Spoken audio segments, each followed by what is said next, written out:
is gonna take crackerjack timing, Wang. Total concentration. You ready, Jack? I was born ready.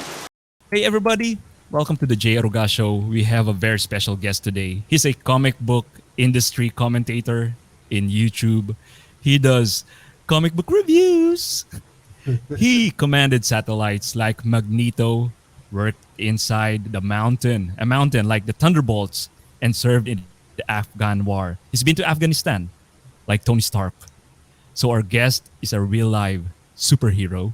Ladies and gentlemen, Wes of the YouTube channel Thinking Critical. Wes, how are you? Kamusta? I'm doing fantastic. Thank you so much for having me. We were supposed to do this a while ago, but I'm glad we're finally getting to do it now. But it's fine. I saw you had a baby last year, and you might be very busy with that. Absolutely. I have 3 children, a 6-year-old, a 2-year-old, and a 4-month-old now.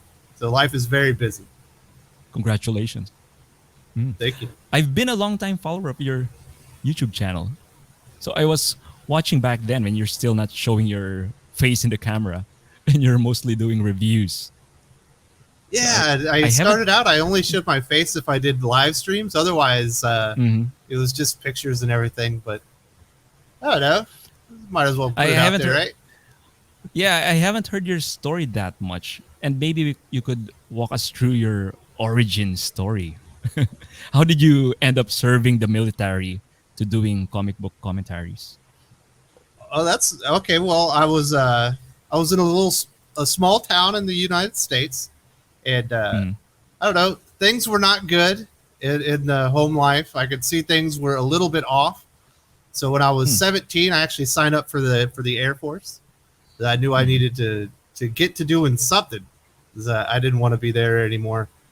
And so I just I got lucky. I ended up picking space operations. So as you mentioned earlier, I worked in Cheyenne Mountain. I moved satellites. I was a space systems operator. I worked on GPS satellites, and I tracked satellites and did a bunch of stuff like that for about 5 years.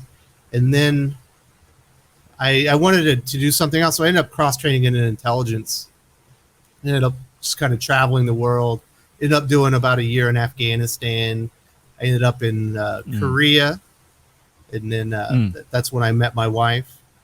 So once I retired from the military, I ended up here in the Philippines. But along the way, while I was in the military, I was always more of a movie guy. I didn't really read comic books when I was young. Really? But in the military, there's a lot of comic book readers, and they're always bringing up, the stories, bringing in comics and stuff. So I would kind of page through them or whatnot. And then as I was getting into like the MCU and some of the comic book movies, I was reading up on them and realizing that they were all kind of based on comic book stories. So I started kind of getting into them that way, and then I don't know, it just kind of grew from there. Oh, cool. And you started your YouTube channel after that, doing reviews. Because I retired from the military in the United States. Obviously, my wife and our first son were still here in the Philippines. So we decided I was going to retire here permanently. And after a few months of being here, I was reading comics or whatever. I was like, I need something to do. I don't want to, I'm only 39 at the time, which is a really young age to be fully retired. Retire. That's the dream. Being a stay-at-home dad is the dream. So it was all part of it. But I wanted to do something else. And so I asked my wife, I was like, would you mind if I just started a YouTube channel? I just want to talk to these comic books that I'm reading. I'm just going to do reviews. It won't take up much time. And then and you touched after about a bit. 6 months, she realized I was full of it. you touched it a bit. You mentioned you're in the Philippines, and I'm not sure, for those who don't know you, you're based here in the Philippines. Your wife is a Filipina, I guess. Yes. Yep. All right. I met Good her. Choice of a country. I met her when I was in Korea. She's actually never been to Korea. We met kind of online, and then I would come down here on vacation. I ended up meeting her family, and we would take trips and things like that. And then obviously we were engaged and all that stuff. And when I went back to the States, because getting married to a foreign national in Korea is really difficult. It's like a year and a half long Really? process just to do the paperwork for the United States to let you do it, because there are so many young men in Korea that ended up getting married there, and it doesn't work out. So I had already started the paperwork, but we couldn't get it done in time. So I had to redo the paperwork in Texas, which is much faster. So then I came back here and we got married then. So Cool. it's crazy. Wes, I came across your channel accidentally. I was trying to find a comic book review site and YouTubers, and most of them, I find them to be a little left leaning. Oh, there's a storm there. So There's a little bit of a thunderstorm. All right. So as I was saying, most of the review sites I find are left leaning, like CBR. And I listen to iFanboy, which means they seem to be a bit left leaning. And I'm not aware of Comicsgate back then. So I thought, okay, seems like everyone was into comics by all these social justice warrior nonsense, until for some reason the powers that be in YouTube algorithm recommended your channel to my feed, and I saw your interview with Timothy Lim. And I loved it. from there that you're based in the Philippines, and you guys talk a lot of sense, and it's about like Asians being discriminated in the industry. So that's when I started contacting you. So that's last year. It's crazy. You know, Tim's parents, while they're both Chinese, when they met each other, it was in the Philippines. Oh, so the Philippines Yeah. is really a hot spot, and we have a lot of comic book artists here. Absolutely, Right now. absolutely. A ton of great artists. You know, obviously, Will Portasio, Steven Segovia. The list goes on and on about the amount of great artists. Dexter Soy. Like, there's a ton of great artists here. Before we talk about everything wrong in the comic book industry right now, what's in your reading list these days, Wes? Well, you know, I'm pretty frustrated right now with Marvel and DC. There's a couple of books there that I do like. I think Daredevil, specifically at Marvel, has been fantastic. I think it's on issue, is it 32 or 33 right now with Chip Zdarsky and Marco Cicchetto. That one's been really a solid run. It's gone down a little bit lately. Is that the one with Elektra? The one with yes, Elektra? Elektra has kind of taken over as Daredevil when he went into prison. But she's kind of manipulating. So that was an interesting story. I've enjoyed that. Over on DC, the one book that I think has been really, really good has been Robin. I like Damian Wayne a lot because he's such a flawed character, and he's got such a interesting, distinct personality. And I think Joshua Williamson, the writer there, and Gleb Melnikoff, the artist, are really knocking it out of the park with that one. I also like Mortal Kombat. I remember playing that, in the arcades as a kid. It's essentially a Mortal Kombat tournament right now. So I like those books. That's right. And then, I still love Mortal Kombat. Yeah. There's a lot of cool stuff like on the indie scene that's ended recently. Did you read Stray Dogs? No, I think it's Pony Fleeks. I'm not much into indie, but maybe you could recommend later some indie books that are really good. What's your favorite arc of all time? My favorite story ever is actually Valiant Comics. It's it's contained in 2 books. There's the first 9 issues are Matt Kent in Rye. It's Rye number 1, I think, through 9, or it's 1 through 8. Actually, it's 1 through 8. My bad. And then he does an event series called 4001 AD, which is the time frame that Rye is set in, and essentially finishes that story. So it ends up being a 12-issue story arc, and it's fantastic. As a kid, I always loved swords. I was always really big into swords. When my uncle was he was in the army. I guess he was in Germany, and he came back home. And like when I was little, you didn't really own a VCR. Those were really expensive. Like if you wanted to watch movies, you had to go like rent a VCR at the grocery store, and you bring it back with like 5 movies or whatever. But he showed up at our house and he had a VCR. It was the coolest thing, at the time I'd ever seen. And he had like Conan the Barbarian, Sword and the Sorcerer, Excalibur. Like every movie he had with him, like had a really cool sword in it. So I've just always really been into swords, and obviously Raya is kind of a cyborg, not a cyborg, but he's more like a cybernetic samurai, like protector of New Japan, which is a colony of like that are orbiting the Earth on a satellite. It's really, really good. It's got like really cool hints of like 1984 in the Matrix, which is like I'll pick things that that up. absolutely. I'll pick that up. I haven't heard that title yet. These days, you can buy your comic book digitally anytime and read the stories. Yeah, so that's what's good about. Yeah, Valiant will do those humble bundles where if it's for a real cheap price and you get almost their entire library, or if you have Comixology, like the entire Valiant library is on Comixology Unlimited, so you wouldn't even need to pay for it. Yeah, that was fantastic. There's another one to the listeners. Yeah, to the listeners, I got Wes in my show, and we're heavily geeking out right now. So please forgive us. I'm an X-Men fan since the 90s and Batman fan as well since the Adam West reruns in the 80s. So those two are my favorite franchises when I became an adult and started earning. So I was very sad when the X-Men was neglected by Marvel for a very long time because the X-Men is big in the 90s and they got a lot of failed revivals. But the House of X, Powers of 10 last maybe 2 years ago. Is that 2 years ago? It's really good. Yeah, they did a good job of bringing back the interest back to the mutants.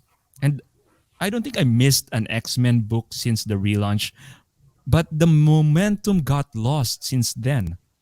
And you're the first one that pointed out that Jonathan Hickman, the writer of House of X, Powers of 10, has left the building.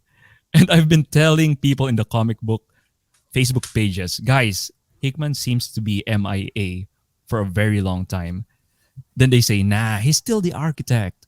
So what's your take on this? And when did you start to realize that Hickman isn't there anymore? Well, so House of X, Powers of 10 is like a force of nature. You go in and you read those books and you're excited for the new age of X-Men. It's completely different than what they've done before. Like they were kind of turning X-Men like on a 180 kind of on its head, and a different portrayal of what mutants can be with Krakoa and everything. And it felt like, oh my goodness, this is going to be great. They announced way too many series. And when they announced the initial series, they also announced that there were going to be 2 more waves of new titles coming out. So then you get a little bit hesitant. You're like, why are there so many books already? But if you go in and specifically read Jonathan Hickman's X-Men, obviously he was the writer of the flagship book. And the first issue is interesting. Okay, they're talking about the family dynamics of the Summers family. You're getting a little bit of what they're talking about House of X, Power of 10. You get into the second issue, they do address the Araco Krakoa stuff that is certainly in that book. Yep. But once you get past like issue 5 or 6, it just goes completely off the reservation, and it doesn't read like Jonathan Hickman writing anymore. Jonathan Hickman has a specific style of the way he builds things. And a lot of people have criticism that maybe he's not the most successful creator when it comes to building characters and stuff like that. But because he's so focused on building worlds and laying these foundations and then kind of building them up and then executing, like you kind of know what he reads like, and you could just tell, specifically like leading up to that Empire event, like there's no way he wrote those books. That's really bad. It kind of derailed the momentum when they put in Empire there. Like, and then why do you need to do it, right? You get into that Ten of Swords event, which certainly touches on parts of House of X, Powers of 10. One of the mysteries in there is the original 4 Horsemen of Apocalypse, but it's interspersed with this other story that's going on. That's like more, it's gibberty. It's gobbledygook. It was really nothing. And there were a couple of issues there. You're like, yeah, that's Hickman. But after that, it's not Hickman anymore. Like you can tell when he's writing, when he's not. And Ten of Swords it seems like it's kind of a joke. There are like contests there that are really like, what is this? Like Like who's going to kill the puppy first, and we're in a staring contest, and another character's going to yeah, hump a rock. It's it's like unreal. It's unreal. I'm supposed to take this seriously. This event, is like 14 issues, well over Mm, $50 US if you're buying them in the US. If you're here in the Manila, mm, or in the Philippines, if you're buying from Manila, every comic book is mm. immediately 20% more in US dollars. It Yeah, gets really expensive. yeah, yeah. X Factor is the worst title of the bunch, and it's Yeah. basically propaganda. When I read it, the first issue, the first thing the characters did is to announce what box of the intersectionality checklist they're ticking off. Like Prodigy said, "I'm bisexual." Then Dagon said, "I'm bisexual too." So it's very poor writing. Oh Not yeah. saying that there shouldn't be gays in comics, but I always said that like Peter David in the old X Factor sets up, in my opinion, the Richter and Shatterstar better, and it doesn't feel like there's propaganda there. Yeah, X Factor is a weird book. I'm glad it's over. uh, like it's the book is seriously driven by interpersonal conflict, which is fine. You should have conflict Mm, within a team book, but it's mm. written like it's Kardashian style, where Yeah, there's yeah, nothing. It doesn't feel organic. They're just arguing because the writer wants them to argue, rather than building something up, and then you have natural like kind of oh yeah, conflict within the creators. And you're right, when they're starting to announce whatever groups that they belong to, and they're kind of categorizing themselves, it doesn't come out naturally within the flow of conversation. Like if you and I were talking like that, those things wouldn't come out like that. You know what I mean? I know. Yeah, I know. And there's one panel. There's two women kissing at the back. I'm not sure if you remember this. There are two women kissing at the back, and they just need to announce it in the. Very obvious already in the drawing that there are two women kissing, but they need to announce it in the dialogue. We don't want to disturb the two lesbians kissing there. so, so it's Yeah, very poor it's writing. it's so weird. Like no one would ever speak like that. And comic books are supposed to be over the top, but there's a point where you go so far over the top. It's like I get what you're doing here. I have no problems with LGBTQ plus representation within comic books. It's been there forever.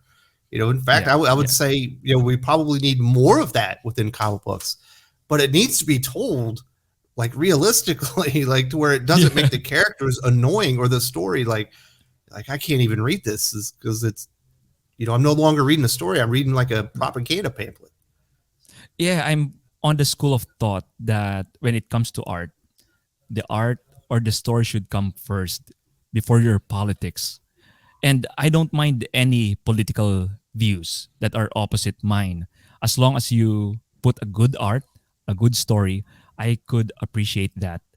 But lately in many media, the politics comes first, then the art second. And another example is in Marauders issue 10. Emma just beat a band of Russians. Then Emma put a thought in the Russians. When you wake up, you'll have nothing but warm thoughts on mutants. But it didn't stop there. Emma moved further and said, and any humans who are oppressed, minority, gays, disabled, trans.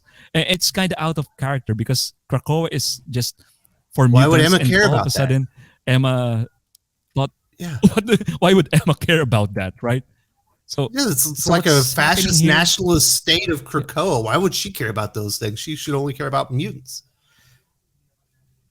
Yeah, yeah. So I don't get it when they say they make characters black, gay, or Filipino so that readers can relate to them. Wave is a big deal here in the Philippines. She's Filipina, but you'd think Mm-hmm. Filipino will follow her journey because she's relatable for being Filipina. But I I don't read Wave a lot, but I can relate to Spider-Man, Peter Parker, and it doesn't matter if he's Filipino or not, but his struggles for being like in school, for being financially like not well off, that's very relatable. It doesn't matter what the color of his skin is. So sometimes the writers forget to focus on just making a good story. Well, I mean, identity politics have taken over everything. It's well, I don't know about so much as here in the Philippines, but certainly in Western culture, that's the primary focus of all these things, and that's really where you see the problem with modern comic writing. Is most of the time, you have the character and you have the story that serves the character, and then these other parts that you want to put in there. If you want to put some type of social commentary, you bend it in and you make it fit within the story.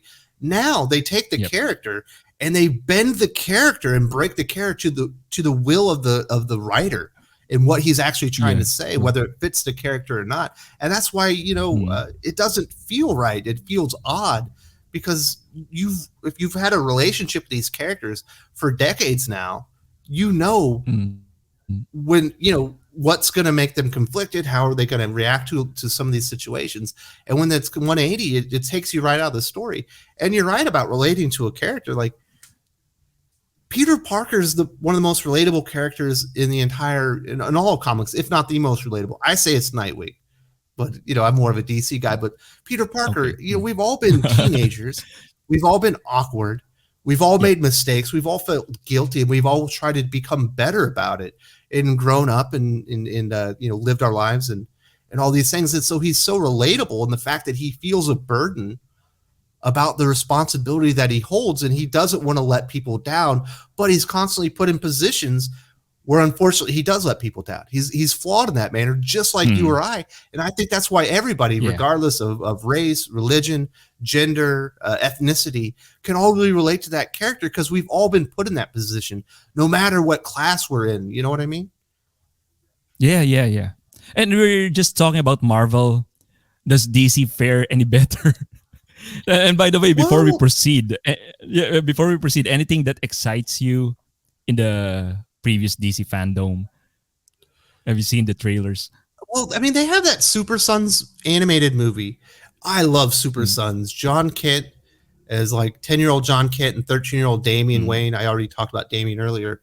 Together were absolutely dynamite because they really played off each other's strengths and weaknesses. To where we were getting significant character growth between both. And that's, at that time in the lives, you would expect that kind of thing. I think that was really exciting. But as far as the comic book stuff, they took out the American way and the Superman's motto. It's no longer truth, justice, the American way. It's truth, justice, and a better tomorrow. I know everyone's excited about that Batman trailer. Batman in the 7 universe is really interesting. We shall see. It certainly looks pretty good, but I think for the most part, it felt like, with the Flash stuff, a lot of it felt like a big flop to me. But there are certainly some highlights. I will be there for that Super Sons animated movie. I'll be watching with my kids. It'll be great. All right. The rumor before in DC is the 5G launch. And maybe it's their vision. It's the same as, maybe it's like the all new, all different version. Because Marvel have that before, right? The all new, all different Marvel, and DC was supposed to do the 5G launch, but they seem to repackage it to future state. What happened here? Well, what happened was 5G was Dan Didio, the former publisher at DC Comics. So at Marvel, like the head person is the editor in chief. At DC, it's always been the publisher. And he was essentially the co-publisher with Jim Lee, but he was also like the chief creative officer. And he wanted to like really streamline DC continuity. They've tried to do this over and over. It never works. And his idea was we were going to jump ahead into the future of the DC universe with this Generation 5 event that was going to last for quite a bit of time. And then we were going to go back to where we were before. But as that was the ball was rolling on that, there were some issues with Dan Didio within DC Comics that I guess went up to like Warner Media, who owns DC Comics underneath the AT&T umbrella, where there were some HR issues with Dan Didio, and I don't think the performance at DC was very good. So he got fired abruptly. Well, they had all this stuff that was going to be 5G, so they repackaged it as future state. because they had to get something out. They'd already paid the artist. They'd already written some stuff. So they changed it. They were like, okay, well, it'll be like a 2 or 3 month event and then we'll get back. But what's been weird is as we've gotten back, we're just moving towards future state. And as you mentioned, the all new, all different in Marvel, where they essentially changed out all the heroes with new, more gender and ethnically diverse characters, or a lot of sexual orientation changes and things like that, where they removed, essentially everybody but Peter Parker as the main hero. So, Tony Stark was gone, and all that kind of stuff. Yes, they're doing the same thing with DC. Bruce Wayne's going to leave Gotham, so Jace Fox will be the new Batman. Superman has already left Earth. He's going to World, so John Kent is going to be the new Superman. Well, you say, well, he's not diverse. Well, now he's the LGBTQ. He just came out this week. Yeah. We're having Arthur Curry, the Aquaman, is giving up to become a stay-at-home dad. Nothing wrong with that. That's what I do. And Jackson Hyde is replacing him, LGBTQ plus black character. And so they've essentially moved out the old Justice League and replaced them all. It's crazy. Yeah, I saw your video, and we talked about, you just mentioned Superman. John Kent came out gay, and Tom Taylor said he's going to fight climate change. So a few months ago, we have Robin as well, who came out bisexual. Not only does DC promote the LGBT agenda, Nightwing is now also a socialist. There seems to be this trend now that they're serving. I'm not sure who they're serving. Do the fans love this, or certainly long-time DC fans who look for a hopeful universe that want the characters that they've been reading for decades are not being served by this, because they're doing wholesale changes and they're certainly presenting a new agenda that is very much propping up modern day, identity politics, social activism, and things like that. And they're putting them into their characters. You mentioned Nightwing. You mentioned John Kent. Certainly, John Kent has talked to Damian Wayne, and he's all behind it too. And there's definitely part of this push within entertainment that we've been seeing probably for the last decade, as it's gotten progressively ramped up to where everything has to have a social agenda that's far beyond entertainment first. And that's, I think, why we're seeing a lot of degradation. And they say finally Superman would now be able to put Lex Luthor behind bars when he commits the most heinous of all heinous crimes, and that is hate speech. That'll probably be an issue, won't it? It's crazy. Yeah. So I saw Ethan Van Sciver's interview on the Daily Wire. He's saying that the comic book sales are at an all-time low. And when I posted this on my page, there are some pushbacks. They say comic book sales are at an all-time high on 2021. And they showed this graph of a yearly increase in comic book sales. What's the real deal here? You see, from a comic book aficionado standpoint, we see titles being canceled every here and there. So it doesn't feel like it if you're a comic book reader. So this is interesting. Within the you're seeing North American comic sales within that chart. And what they're doing is they're slowly adding stuff to it. So what the chart that you're seeing and the sales that you're seeing for 2020 that are the record sales, and the sales you're seeing in 2015, they're actually different like categories because they've added things in there. Obviously they've added manga, YA graphic novels. They've even started adding the crowdfunding stuff into those numbers. And what's interesting is we are seeing record sales within North America for comic books, but they're not DC, they're not Marvel, it's manga. There's been this huge influx of manga into North America. Certainly it's always been there, but we got a lot of the anime stuff. You see it on Netflix. And the cool thing about like anime and manga is they're really seamless. If you watch a season of anime, like you can go into the manga that's associated with it and keep the story going. And manga is just red hot, and it's really breaking records, and the sales growth there is almost staggering. Whereas we have actually seen some decreases across the board within comic books. Now that was to be expected because of the pandemic shutdown. But what we've seen from comic books as far as like Marvel, DC, Image even, is they've had to do a lot of gimmick marketing since they've come back from the pandemic to make up for the lost readers that they have. So the best way to up your sales on a book is to sell the book to the same person multiple times. So DC they would have 2 covers on all their comic books, an A cover and a B cover, unless it was an issue 1 or a milestone. Yep. Otherwise, there were no extra variants. There are ratio variants on every single issue of Batman now, the best-selling comic in the industry. If you look at Marvel, there's ratio variants on all of those. And obviously those ratio variants, which are more they're more rare comic book covers because you have to sell so many the shop has to buy so many copies. Let's say it's a 1 in 25. That means for every 25 issues of the comic you buy, you get the 1 copy of the ratio variant. 1 in 50, obviously it's 50 issues. Now they have ratio variants upwards of 1 in 1,000, where if you buy 1,000 of these comics, you get a ratio variant. And what they're doing, which is really smart, like an Image with King Spawn #1, you see the sales on that thing, you're like 500,000. That's a really good number.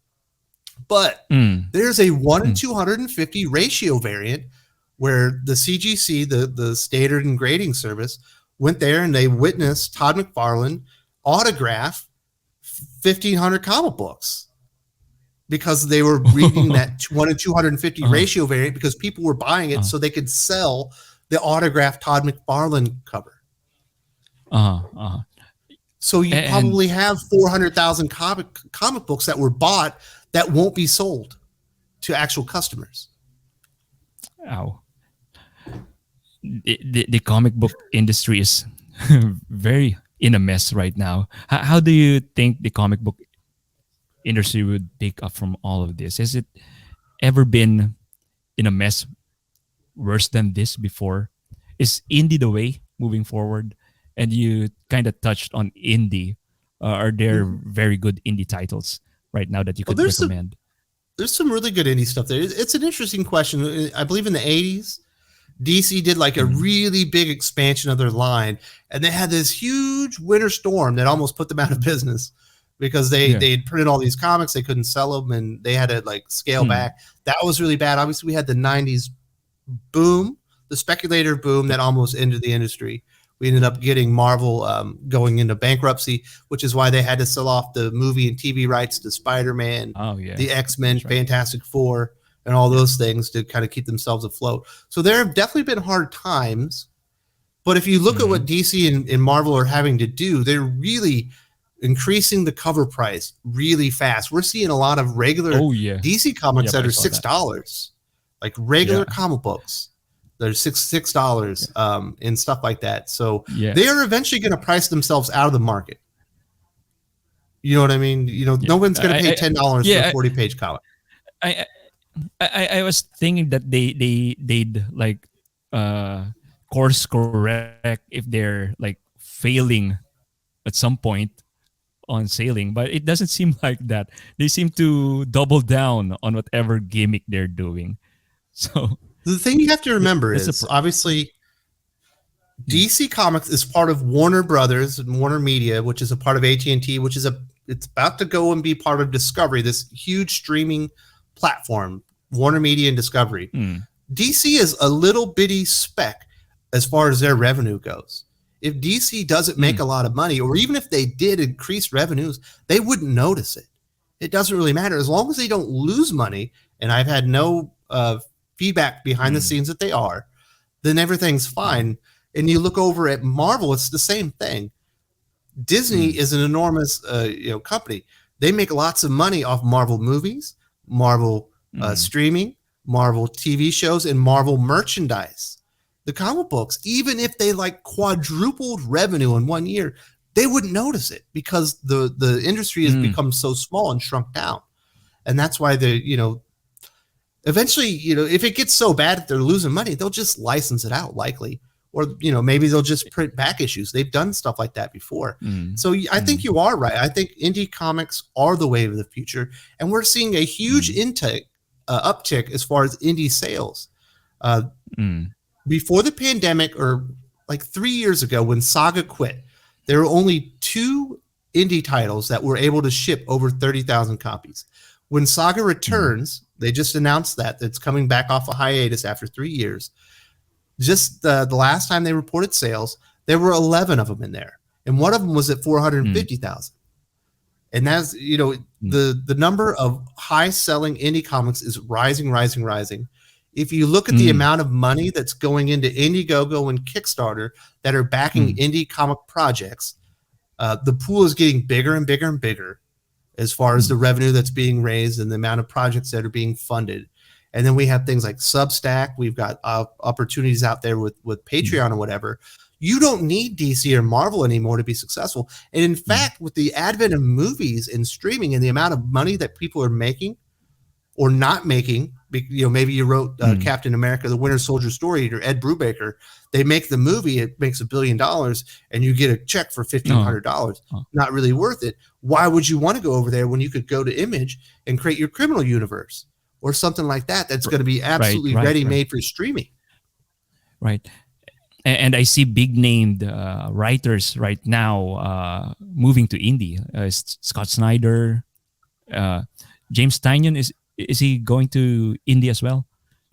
James Tynion quit Batman to do Substack. Yeah. Jonathan Hickman left XMen to do Substack. Nick Spencer left Spider-Man to do Substack.